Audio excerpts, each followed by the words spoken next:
할렐루야. 거룩한 주일 살아계신 하나님을 예배하러 주회전에 나오신 여러분들을 생명의 근원 되신 예수 그리스도 이름으로 축복합니다. 참 잘 오셨습니다. 영과 진리로 참된 예배를 드리는 저희 모두가 되기 원합니다. 예배를 드리는 이 시간뿐 아니라 매일의 삶 속에서 하나님을 예배하는 거룩한 성전으로 하나님이 찾으시는 참된 예배자들이 되기 바랍니다. 혼탁하고 어두운 세상 속에서 예배자들의 참 모습을 드러내며 하나님 나라를 확장하는 복된 성도로 살아내기를 재다짐하는 은혜의 시간이 되기를 간절히 소망합니다. 예배에 집중하며 살아계신 하나님을 만나보시기 바랍니다. 오늘은 안타깝게도 성도 중에 코로나 확진자가 있어서 비대면으로 예배를 드립니다. 지난 한 주 안에서 평안하셨는지요? 저희의 상황과 환경을 너무 잘 아시는 하나님이 이 시간만큼은 분주하고 분산된 저희들의 마음을 내려놓게 하시고 자신의 음성으로 저희들의 공허하고 답답한 마음을 채워주시기 위해 복된 예배의 자리에 저희를 부르셨습니다. 예배를 통해 세상의 염려와 걱정 때문에 가려졌던 하늘 소망이 회복되고 새 사람으로 살게 하신 삶의 목적이 재충전되는 풍성한 은혜가 저희의 심령을 머리끝부터 발끝까지 잠길 정도로 푹 적실 것입니다. 살아계신 하나님은 하나님의 음성에 귀 기울이며 하나님의 은혜를 사모하는 저희들을 외면하지 않으시고 지쳐 쓰러진 자리에서 저희들의 손을 잡아 일으키시며 세상 속에서 승리하도록 인도하시고 도우십니다. 죽으시고 부활하신 예수와 함께 걸으면서 그의 말씀을 듣고 차가워진 제자들의 심령이 다시 뜨거워진 것처럼 예배 안에서 저희들의 심령이 뜨거워지며 회복되고 치유되고 성령 충만한 시간이 될 것입니다. 지금까지 살아오면서 경험한 수많은 일들 중에서 가장 감사했던 일을 떠올려 보면 무엇이 기억 속에 남아있나요? 상황과 환경에 따라 감사 내용이 조금씩 다를 수 있겠지만 지금의 내가 되는데 가장 크게 조력해준 사람이나 상황들이 기억날 것입니다. 그렇습니다. 혼자서 여기까지 왔다고 자신있게 말하는 어리석은 사람들이 분명 있겠지만 절대로 혼자서는 불가능합니다. 그렇기에 좋은 사람이나 환경을 만나는 것만큼 큰 축복은 없습니다. 오랫동안 해외에서 생활해보니 좋은이란 수식어가 붙는 단어들만큼 소중한 것들이 없음을 수도 없이 깨닫습니다. 열악한 이민생활 환경 속에서 좋은 사람, 좋은 환경, 좋은 교회, 좋은 목회자, 좋은 선생, 좋은 성도, 좋은 친구, 좋은 차, 좋은 집, 좋은 이런 말들이 귀하다고 느끼는 이유는 누구에게도 기댈 수 없는 타지에서 누구나 한 번 이상은 기대와 달리 맞닥뜨린 반대의 상황들로 인해 고난과 고통을 겪어봤기 때문일 것입니다. 이러한 경우들은 굳이 해외에서만 일어나는 것들이 아닐 텐데 친인척이 없는 불모지에서 당하는 아픔의 깊이 깨어진 신뢰가 마음 안에 지워질 수 없는 상처로 오랫동안 남기 때문이 아닐까 싶습니다. 꼭 좋은 만남은 아니더라도 여러 만남을 통해 배우는 것들도 있습니다. 타산지석이나 반면교사라는 단어가 말해주듯 여러 과정들을 통해 어느 한쪽에 치우침 없이 성숙하게 되는 훈련을 받습니다. 그렇기에 인생에게 있어 만남은 너무나 소중하고 필요한 것입니다. 사람마다 겪어온 배경 속에 차이는 있겠지만 만남을 축복이라고 모두들 이야기합니다. 이런 점에서 창조주 하나님과의 만남은 비교할 수 없는 엄청난 축복입니다.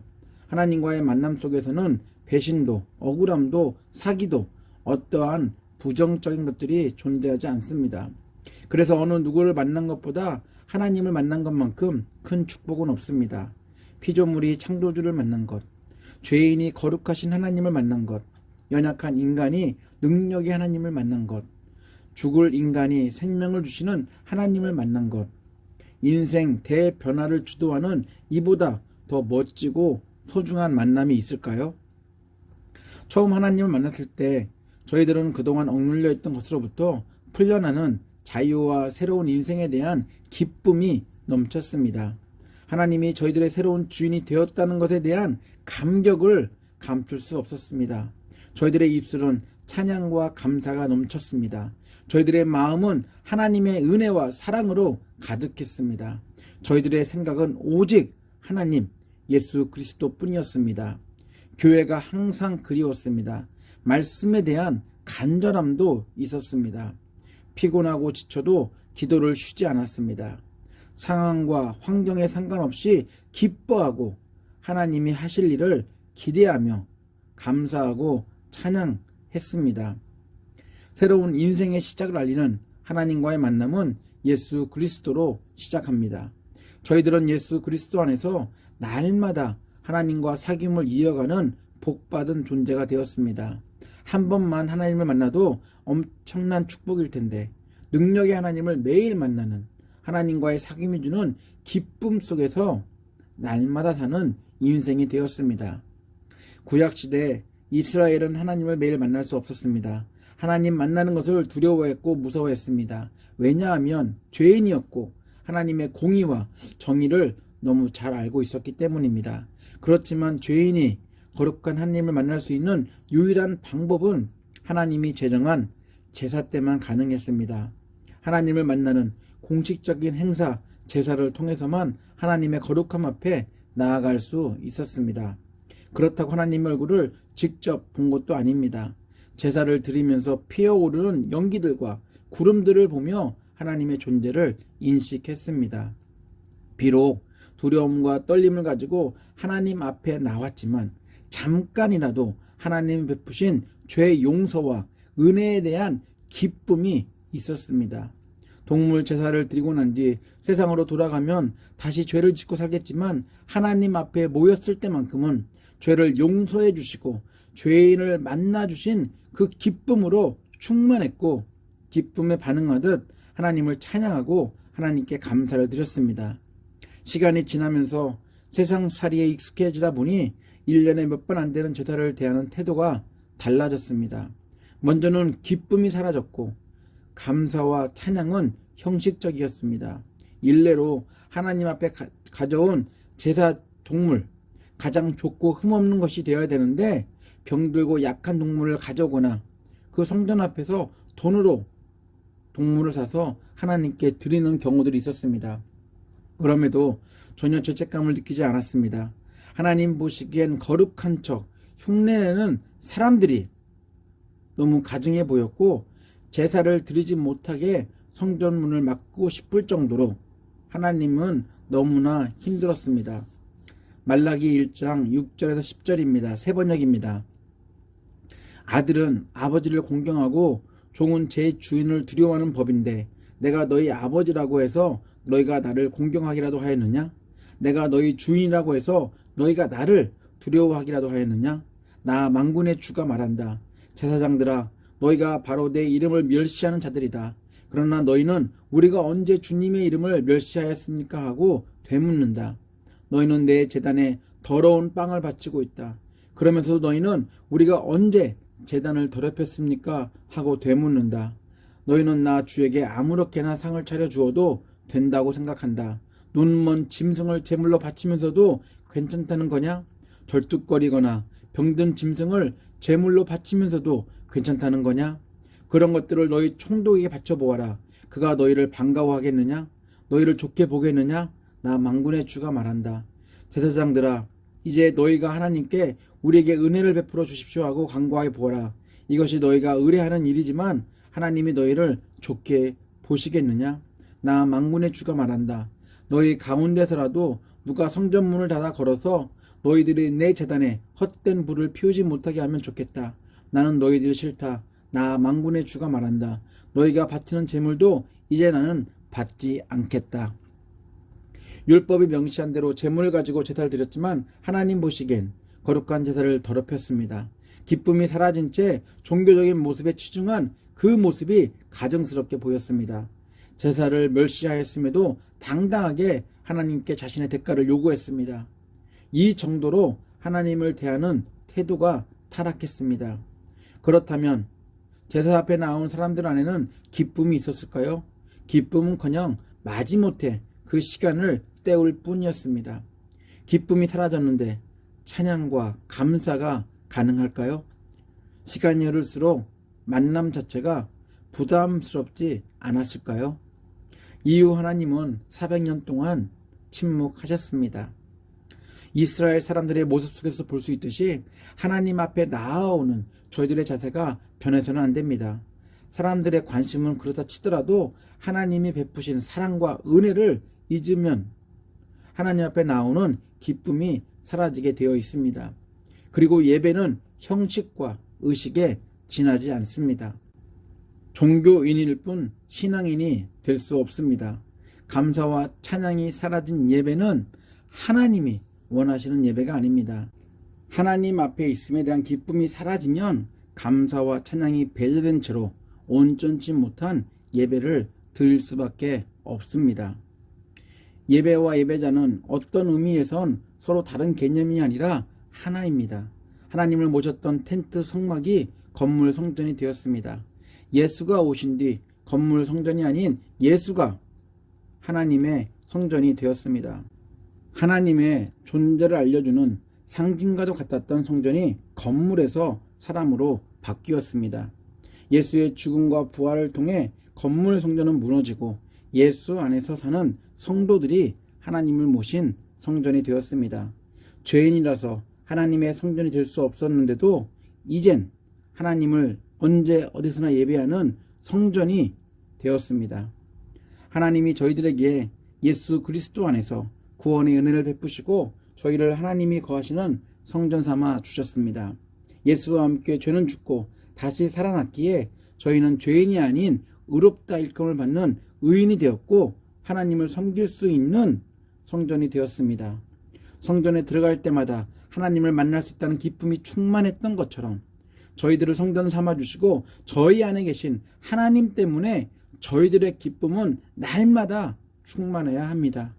기쁨이 넘치는데 감사와 찬양이 굳이 필요하냐고 물어볼 필요가 없습니다. 감사와 찬양은 기쁨에 대한 반응이기 때문입니다. 오늘 읽은 성경 본문은 왜 저희들이 기뻐할 수밖에 없는지 그 이유를 밝힙니다.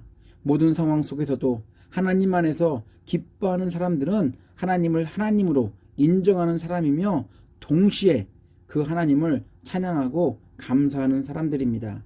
마음이 기쁨으로 가득한데 입술이 가만히 있을 수 없습니다.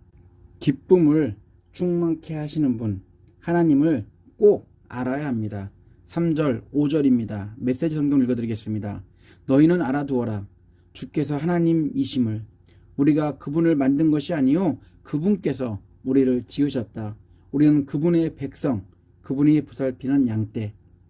하나님은 한없이 아름다우신 분, 넘치도록 사랑을 베푸시는 분, 언제나 영원토록 성실하신 분.